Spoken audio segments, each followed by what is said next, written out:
If you remember my video from a few months ago, now I have a huge update because I received all of my results and now I officially hold 5 language certificates at advanced level in 5 different languages that do not include English. So in this video we're going to talk about how to reach advanced level in a language, how to prepare for an exam and how to pass one.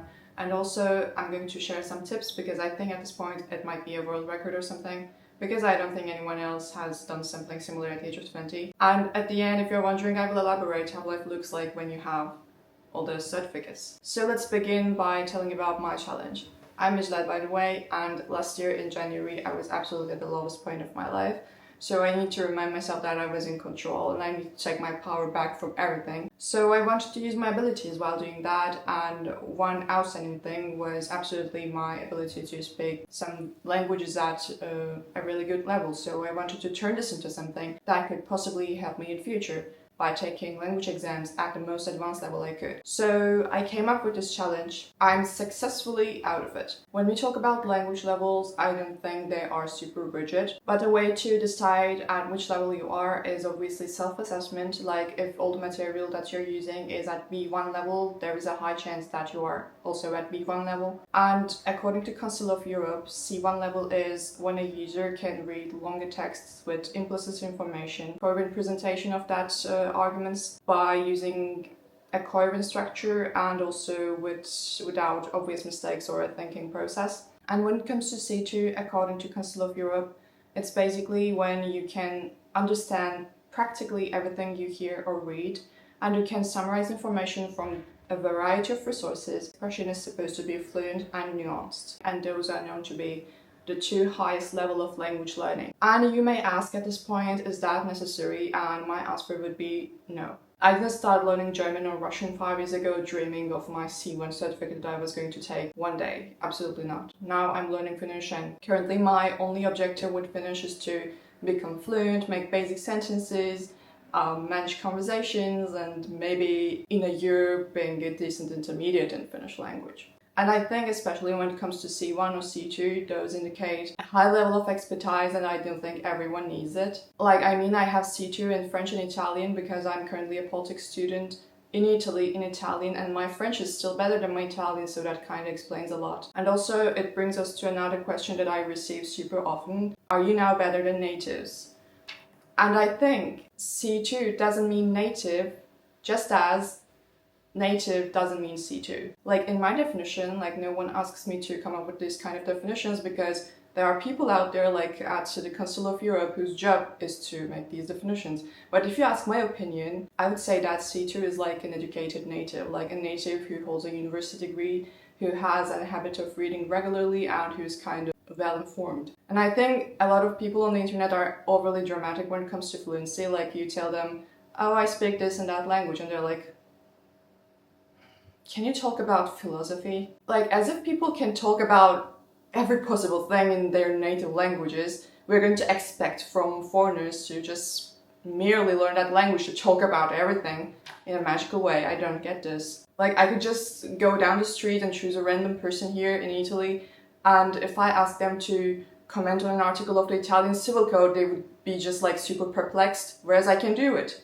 And I think that really doesn't say anything about me being better than them or them being worse than me. So I'm not really sure if C2 and native are interchangeable. I'm not really sure if I'm a C2 in Turkish. I would have to take an exam, but a C2 exam in Turkish is not something that exists. They only have C1, and as far as I checked, it was quite difficult. It was quite similar to our university exams in Turkey. And also something else that I receive super often is, how can you do this in that short amount of time? And I'm really wondering how you come up to that specific piece of argument, because the shortest time I had between starting to learn a language and passing a C1 exam is 4 years. Like in Russian it was something from 3 to 4 years, but closer to 4 years, but still I've never passed a C1 exam after 2 years of learning the language, okay? And I think 4 years is not like overly dramatic, but at the same time it's not like a sign of absolute genius. I think what makes me impressive at this point is that I did this for many different languages at the same time, so yeah, I take that. I know people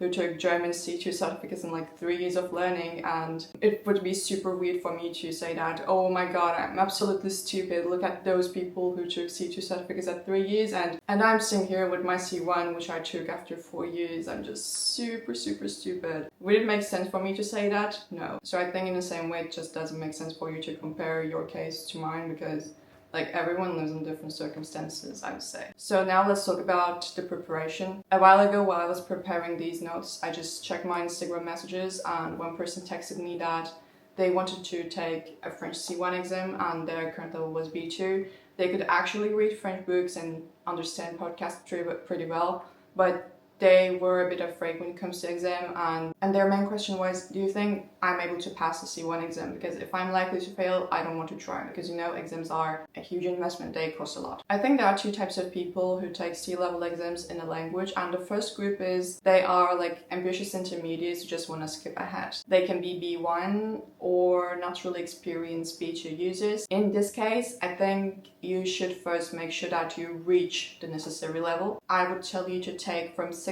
months to a year before taking the C1 exam that you're willing to. And when it comes to the second group, there are people who are already at advanced level, who already define themselves as like C1 or B2s with a high expertise and good experience. So in that case, I think you should be taking something up to 6 months, but I don't think anything more than this is necessary. Like, it would be overly dramatic. And if you ask me about my experience, like on top of around 4 years of learning, I took from 3 days to 2 months to prepare for each one of these exams. And now you can be like, okay, you were just talking about 6 months, but why you never took more than 2 months to prepare for an exam? Because I didn't have the time. Like, my first exam was in May, the last one was in November, so during these 6 months I really didn't have time to take 6 months to prepare for an exam, you know. In many of these languages I was at least a super decent B2 or a C1. So I felt like I didn't need that much of preparation. And now let's talk about a real life scenario. Let's say that you have a Spanish C1 exam in 2 months, so what you're supposed to do at this point. One thing you absolutely won't want to do is getting a C1 textbook or buying a random C1 Spanish course, because you know what, you are not going to be able to finish that. And actually that's not the end of the world, but the only bad thing about this is you're going to feel underprepared and stressed. And I think one really fundamental aspect of preparing for a language exam is protecting your mental health. And if you feel underprepared, that's a huge burden. So if you have a limited time, I would say something under 3 months, instead of trying to learn the entire C1 level, you are supposed to prepare directly with the exam materials, like the materials that were already created for the preparation. Your first task should be to complete past papers, because if you're lucky enough, there are going to be like a maximum 3 of them. You're not going to find a lot of past papers to choose from, and still before the exam, in my case, like it was always like that, I was never done with all the past papers. So I would prioritize what's important, and if you're simply not ready, if you're like a B1 trying to pass through the C1 exam, maybe it's just not the right time to do it. And also I think you should be really focusing on the exam structure and requirements, because each different exam has their own topics. For example, let's say if you're going to take a German exam, you're supposed to learn a lot of scientific topics, whereas if you're going to take a Spanish exam, I think you'll be fine with like climate change or something. Or in a French exam, you could get something like French is the best language in the world, everyone should speak French, but you're not likely to get a topic like this during a German exam. Or if you're going to take a Spanish or Italian exam, you should absolutely know about mass tourism, because you're going to get some exercise about it. Or when I was preparing for my Russian C1, I had a lot of topics about art, which I haven't seen in any other language. But also, while I was preparing for my German exam, I prepared a lot of scientific topics with my teacher, because I was like, I don't feel quite confident speaking about scientific topics, or like not quite knowledgeable. But one thing I was missing is that I was preparing for TELC Hochschule, which absolutely is not a scientific exam. So I only had one listening exercise which was related to science, and anything else was about like social topics. If I'm going to take a German C2 exam in the future, that knowledge is absolutely going to help me. But at that time last year, it was not necessary. So make sure that you are familiar with the exam, with the structure, with the like possible topics that you can get. A way to do that is absolutely following the media, following what's currently being discussed, and also checking the past papers. And when it comes to preparation, a lot of people are wondering if it's possible to prepare completely alone to a language exam, and I would say yes. Like in German, I used a tutor. Sometimes in Russian, I also did. But for example, for French and Italian, which were my only C2s, I never took help from someone. I would say if you're going to take lessons from a teacher, make sure that they know about the exam and they know about your level, because I had a Spanish teacher. I was telling him like, you're supposed to make me read something and I will talk about that. And he was just like, oh, you're making grammar mistakes, you got the gender wrong, oh my god, how are you even going to pass this? I now have to teach you this and that tense. And I was like, I actually don't want you to teach me grammar. Like, I have 3 weeks until this exam and I just need to speak fluently, which I'm already doing, but you are not being helpful. Like, just help me with my expressions, just help me with my synonyms and everything. So I think finding the right teacher for you is just really essential at this point. And also, if you like to prepare with your native friends, make sure that they are like studying at university or something, because otherwise they will just read your text, they will listen to your speeches, and they will be like, no one talks like that, which is really the point when you're taking a C1 exam. Like, no one talks at C1 during the daily context. But natives don't always get it, so if you want to take help from your friend, make sure that they read regularly, make sure that they are studying, like a high school graduate, a university graduate. Those people could help you write or speak eloquently, but don't trust on any native when it comes to preparing for a C1 exam or C2. And especially when it comes to C2, I think it's okay to prepare with another candidate, which I did for my French C2 exam. I was we were just working together with a Spanish girl who recently took her exam and passed with a really good point. So at this point, we don't make obvious mistakes and we realize each other's mistakes, and we realize that it was probably just out of distraction. And it's easier to learn from each other because our vocabulary is quite similar, but we just occasionally know different words from each other. So I think mutual learning is quite simple when it comes to this scenario, so just keep this in mind. And now when it comes to my tips that are not quite generic, because at this point I've taken 5 of these exams. So one thing I would tell you is that if you're preparing for a C1 or C2 exams, and if you really want to achieve an exceptional result, if you're C1, dedicate your last weeks, maybe 2 or 3 weeks or a month, to prepare for C2 content.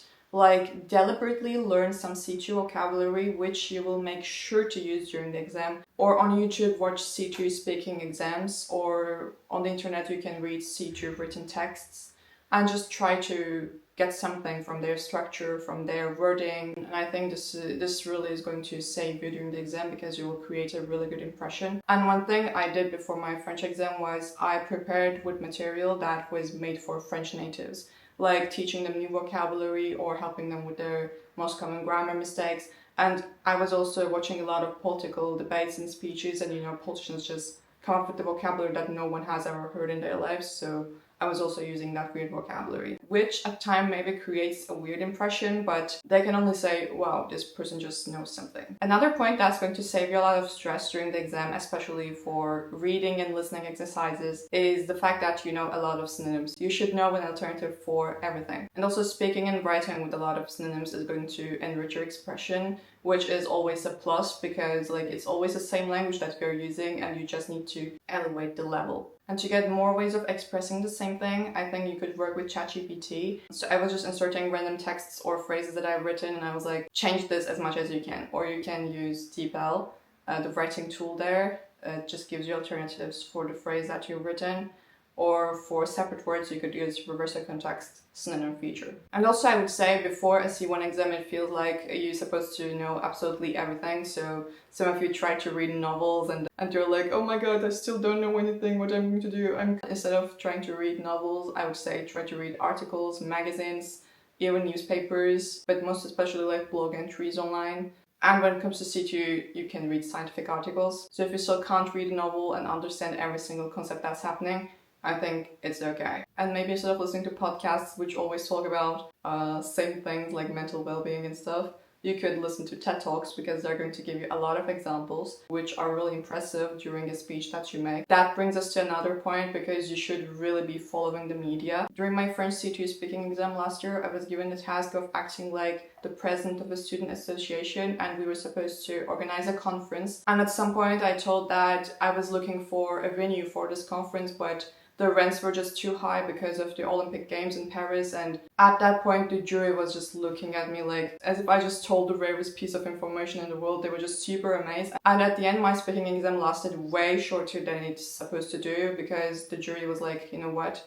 we don't need you to talk anymore, you can simply go. And I was freaking out because I thought I did something wrong, but it was just quite the contrary. Another example I can give is that during my German C1 speaking exam, our topic was if it was like acceptable for teachers to impose their political views on students. And I just told, like, imagine there's a kid with Migrationshintergrund and then the teacher is just like saying, I voted for AfD during the European Parliament elections. Like, how would the student feel in this specific context? And I also brought other examples. I've watched a video of German kids being interviewed during the Second World War, and they were asking them about their political view, and each one of them was just directly copying what their family was saying at home. And I told that, like, imagine the context of World War II and these kids just copying the view of someone that they see as an authority, like a parent, like a teacher. So can we really accept this? They will really be convinced that you know what you're talking about, and it's really going to create the best impression that you could have ever imagined. Now the thing I'm going to say, I don't know if it's really ethisch vertretbar, but I still want to share this hack with you. So at some languages and some exams you're going to have a speaking partner. So you're not going to make your speaking exam all alone. You will talk to someone else and that's going to be your speaking exam. I'm absolutely not telling you to bring the other person down, but you know what?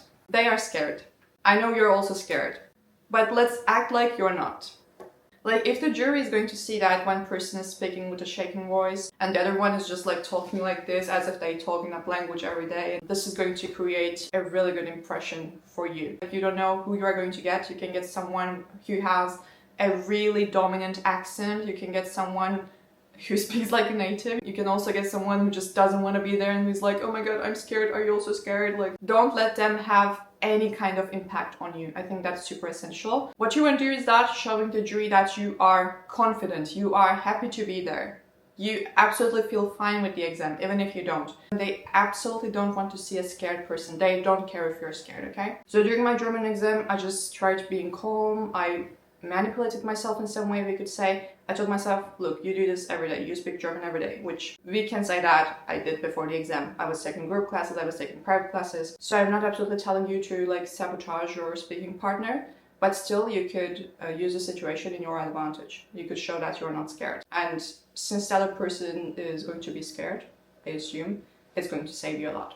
And now at the end, to close this video, I'm going to talk about my life right now and how it felt during those exams and what kind of reactions I got. So I want to say that the reactions were like quite different. A lot of people were just amazed, and some of them were like, what are you trying to achieve with this? Like, it's absolutely unnecessary and you're just being dramatic. At some point, I was not even allowed to be happy about my achievements, or I wasn't allowed to be stressed. Or whenever you post an achievement like, look, I passed this or that exam, people are like, okay, but what's impressive about this? Like, this is your third exam at this point. Like, I don't see anything that's worth celebrating. When you achieve a lot of things, your single achievements start to lose in meaning for other people, most especially. And for you, it was not even difficult to start with. I don't know how people just come up with this, but I think it's quite saddening, especially when you make content online, because for people, you're like, some people just view you like God, like you have no fears, you have no stress, no anxiety, and you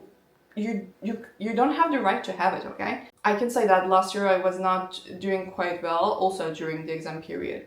Because imagine you can't sleep at night and you just start thinking about your upcoming language exam in 5 weeks. Like, what could be worse than that? I'm sorry. What? And one thing I want people to realize is that it was not guaranteed for me to be successful. Like, these exams cost a lot. I traveled for some of these exams because they were not in my city. You know what? If I was not determined enough, or if I didn't believe that I had the potential of being successful, I would not take this risk. So I would say that what I did especially shows a lot of courage.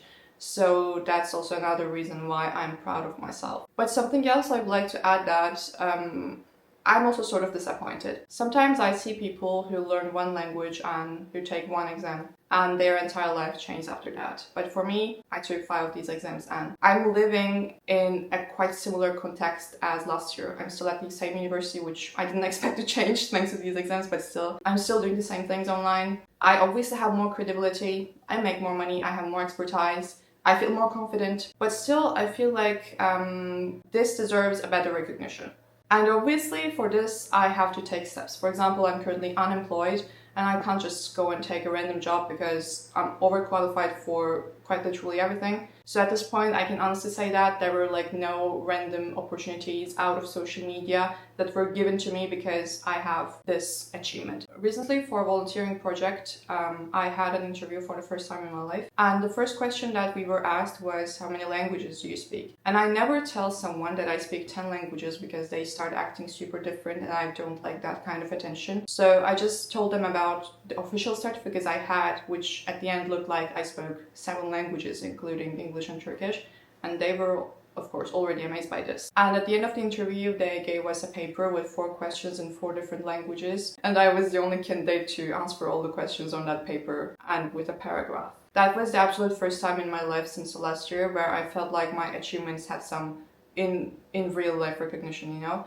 Because if I didn't have social media, if I didn't make videos online, I would just be some random girl who speaks 10 languages and holds a certificate in half of them in some part of the world, and absolutely no one knows about her, you know? So that's why I kind of appreciate social media, and I'm continuing to make content here. But also, yes, I know that I have to take steps to get this recognition, because also, for example, when I meet my professors at university and talk to them about my background, they are quite amazed by me. And something I get told quite often is that you probably guaranteed and saved your entire future, which I don't know if it's comforting to hear. I kind of feel ambiguous, but still, it's quite comforting hearing this from people that I count on, like my professors. And also one thing I kind of don't like currently on social media is that I've seen a lot of polyglots starting to change their narrative, and they're suddenly talking about how exams are unnecessary or how language learning is all about having fun. It's weird because in the past those people also tried taking exams, or they were talking about taking exams in the future, but their narrative just magically shifted. I think language learning is obviously about enjoying some stuff. Like, I also enjoyed learning German and Russian for 4 years, but then I wanted to have something tangible at the end, you know? And if you have to be quite realistic, one day if you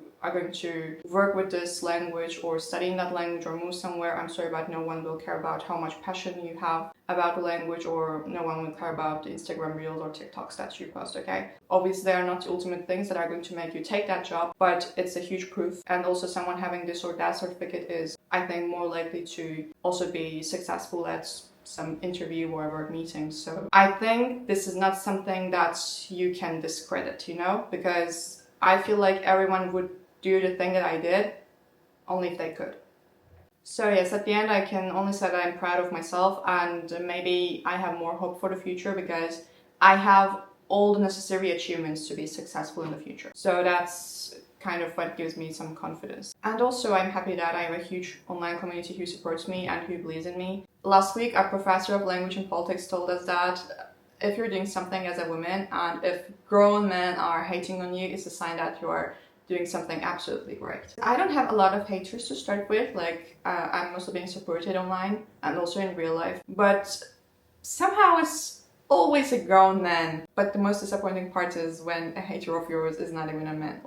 But yeah, I think at the end you can't control anyone else, but one person you can always control is yourself. I hope that this story of mine can be a good example for you. I will keep taking exams in the future. This year I want to take 2 other exams. We're going to talk about that later. But that was all for today's video. Thank you for being here, and don't forget to follow me on social media, and you can watch my other videos as well.